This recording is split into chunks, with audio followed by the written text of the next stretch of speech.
The following exercise focuses on a muscle in your upper arm called your triceps.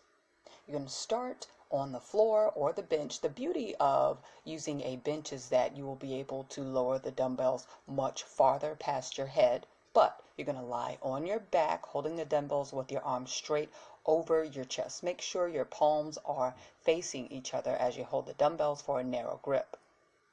Bending at the elbow, you'll lower the dumbbells down towards the sides of your head.